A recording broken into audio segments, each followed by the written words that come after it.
Di dalam nama Tuhan Yesus Kristus, Salam Alaikum Hisam Hamasyah.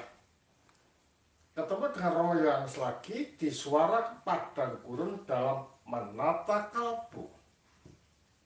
Tema pada saat ini yang ingin Romo paparkan dan suguhkan adalah tentang perjuangan melawan nafsu.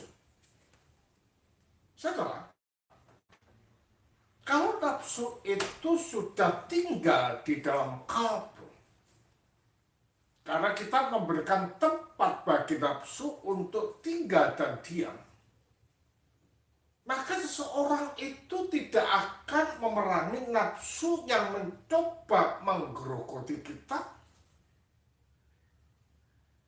menyeret kita kepada tindakan-tindakan yang tidak senonoh dan berlawanan dari Allah. Nafsu-nafsu inilah saudara yang menjadikan halangan atau batu sandungan bagi kita untuk masuk manunggal dengan Allah. Tidak dapatnya masuk manunggal di dalam Allah itu membuahkan perilaku yang bertentangan dari Allah. Artinya apa? Cara berpikirnya jelek, cara pandangnya jelek, tindakannya jelek, dan juga kehendaknya itu jelek. Yang oleh Nilos dikatakan ini berada di dalam posisi post lapsaria. Artinya apa? Artinya aline kehidupan kita ini sudah salah. Cara berpikir salah, cara pandang salah, kehendak salah, dan bertindak itu salah. Nah, ini adalah merupakan suatu sikap yang menentang Allah dan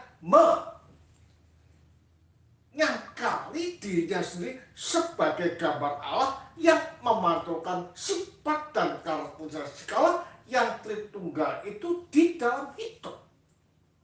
Karena realita inilah saudara, maka tidaklah salah kalau Jana Suci Theophan sang pertapa menegaskan demikian. Ketika seorang didera oleh nafsu, ia tidak melihat nafsu itu dalam dirinya dan tidak memerangi mereka. Kenapa? Karena ia tinggal di dalam nafsu dan dikendalikan oleh nafsu itu.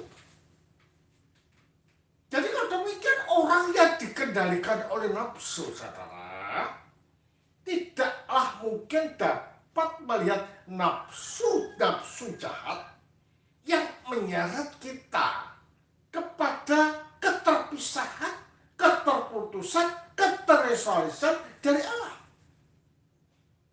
Sehingga apa yang keluar itu mencerminkan apa yang ada di dalam.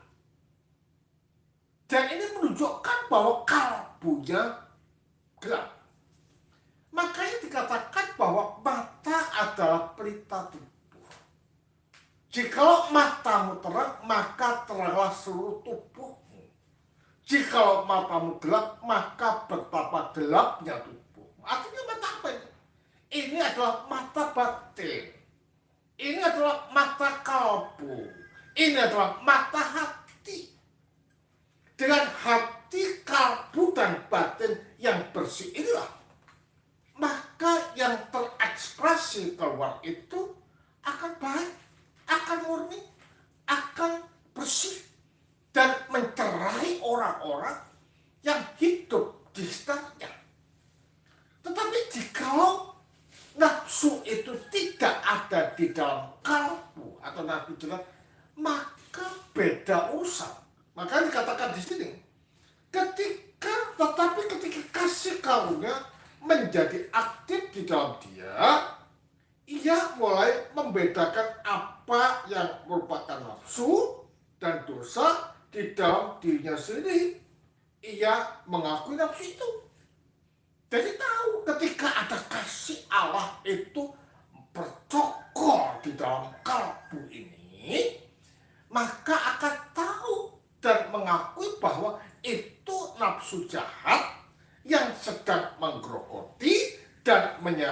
kita jauh dari hadirat Allah.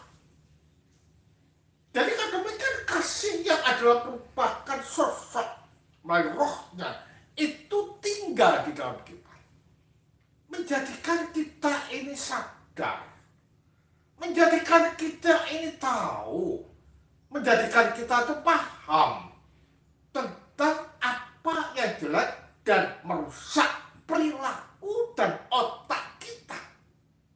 Sehingga dengan demikian kita mengaku dan berusaha berdiri teguh di hadapan Allah. Ya, bertobat dan memutuskan untuk menjaga dari diri terhadapnya. Karena sadar maka ada pertobatan dan berusaha untuk menjaga hati, menjaga diri, dan jauh dari nafsu-nafsu jahat yang sedang menggerogoti di dalam kehidupan ini. Sebuah perjuangan dimulai. Ini adalah merupakan perjuangan dengan pertobatan dan memulai membenci nafsu jahat. Ini adalah suatu perjuangan. Dan ini harus dilakukan.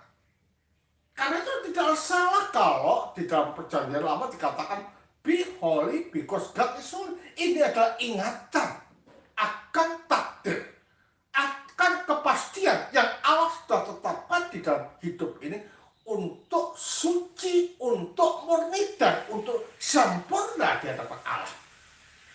Jadi kalau demikian, dengan ingatan-ingatan seperti ini, kita selalu berusaha melawan kalbu yang kotor, kalbu yang rusak, sikap yang dosa yang ada di dalam diri kita ini. Juga dikatakan, ya, juga dikatakan. Pada awalnya perjuangan dimulai dengan perbuatan. Tetapi ketika ia telah dilepaskan dari perbuatan keji, maka perjuangan dimulai dengan pikiran dan perasaan yang memalukan. Mulai dengan perbuatan, kalau ini sudah diatasi, maka melalui pikiran. Jika kita merasa bahwa selama ini yang kulakukan ini jahat, selama ini yang kulakukan ini tidak berkenan, selama ini yang kulakukan itu bertentangan dari sifat Allah yang Tritunggal itu. Nah, ini adalah makanya kata nafsin jangan sampai mempengaruhi pikiran kita. Pikiran dipengaruhi oleh setan sehingga itu masuk di dalam kalbu dan dilakukan secara ini harus dijaga supaya pikiran kita tidak diracuni oleh pikiran-pikiran yang jahat yang diakibatkan iblis untuk menyeret kita jauh dari Allah. Ya, terus katakan. Dan di sini perjuangan menumbuhkan banyak langkah. Kalau kita sudah berusaha seperti itu, makanya kehidupan Kristen adalah struggling, study in good thing in the eyes of God. Ya, perjuangan terus berlanjut. Semakin banyak nafsu yang terusir keluar dari hati. Jadi kalau demikian berjuang itu harus dilakukan untuk menuju kesucian. Makanya dalam pasal-pasal katakan jer basuki mau beo, artinya untuk mencapai keberhasilan di dalam memberantas nafsu, kebencian, pembunuhan, iri, dan juga berpikir aneh-aneh serta mempunyai agenda-agenda jelek dengan orang lain itu dipatahkan. Jadi kalau demikian berjuang itu harus dilanjutkan. Ya, hal ini sungguh terjadi sehingga mereka sepenuhnya diusir keluar. Mereka apa? Nafsu diusir keluar dengan perjuangan. Tanda bahwa nafsu itu dilempar keluar dari hati adalah bahwa jiwa mulai merasakan penolakan dan kebencian terhadap nafsu. Ini adalah merupakan tanda bahwa segala nafsu jahat itu sudah tidak ada atau sudah menipis. Itu ditandai kita benci dan jijik dengan perkataan dan perbuatan-perbuatan yang tidak senonoh, menyebutkanmu jangan pernah disebut kata-kata jahat, kata-kata jelek, kata-kata jorok, kata-kata cici. Jangan pernah disebut, karena itu akan masuk dan menyuntik kita di dalam hidup ini, sehingga pikiran kita akan jelek. Ya, juga dikatakan oleh Jana Suci Markus sang Askadik terkait dengan itu. Seseorang yang membenci nafsu memotong penyebabnya. Jadi kalau demikian, untuk memotong penyebab nafsu yang keluar dari penyebab itu harus dijungkir balikkan dan dihancurkan serta diremukkan dengan waktu suci. Tetapi orang yang tetap berada di tengah-tengah penyebabnya, bahkan mengalami pertentangan dengan kehendaknya sendiri dalam konflik melawan nafsu. Ya, jadi kalau demikian jelas bahwa berjuang tentang nafsu adalah penting. Adalah mustahil untuk secara mental tertarik ke arah nafsu jika kita tidak mencintai penyebabnya. Tidak mungkin. Kita akan masuk di dalam ranah nafsu dan mengimplementasikan serta menerjemahkan dalam hidup kalau kita tidak mencintai penyebabnya. Siapa? Setan. Siapa penyebabnya? Iblis. Siapa penyebab? Sosok yang tidak bertanggung jawab, yang adalah musuh Allah, ingin menyerang kita dan menyerang kita jauh dari rahmat Allah. Ya, jauh dari rahmat Allah. Terus dikatakan, sebab siapa yang tidak terusik oleh rasa malu jatuh dalam kesombongan. Ya kan? Kita harus malu tentang perbuatan-perbuatan, kata-kata kotor, kata-kata jorok yang merusak hati. Nah, kalau kita tidak mau, maka itu sombong.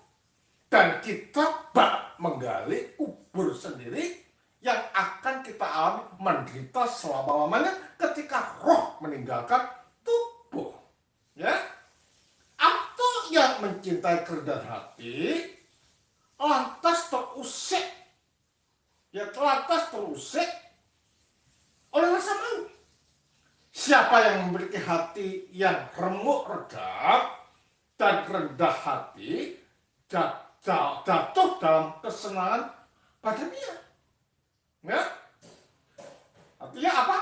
Jatuh dalam kesenangan. Ini adalah perlu. Ya, jadi kalau kita ini mempunyai kasih, rendah hati dan lain sebagainya, dan mengutamakan Allah, kita tidak akan jatuh di dalam keiribatannya. Tetapi kalau kita itu senang untuk menuruti nafsu yang ada, kita jatuh di dalam kesenangan batinnya. Ya, atau yang percaya di dalam Kristus seutuhnya, lantas khawatir tentang hal-hal manusiawi atau mengelik tentang hal lain. Tidak. Kalau kita sudah mencintai Kristus, kita serahkan semua pada Allah. Makanya carilah dahulu kerajaan Allah dan kerajaannya, maka segala sesuatu akan menjadi milikmu. Artinya kita ini akan hidup sebagaimana Allah hidup. Kita berpikir sebagaimana Allah berpikir. Kita berkata sebagaimana Allah berkata. Sehingga tindakan-tindakan kita itu betul-betul merefleksikan tindakan Allah yang bersifat trinitarian. Cinta kesucian, cinta kedamaian, cinta persaudaraan, cinta memperhatikan orang lain, dan perbuatan-perbuatan bajik lainnya yang ada di dalam kalbu. Karena itu menjadi orang Kristen ini sangat sulit, saudara.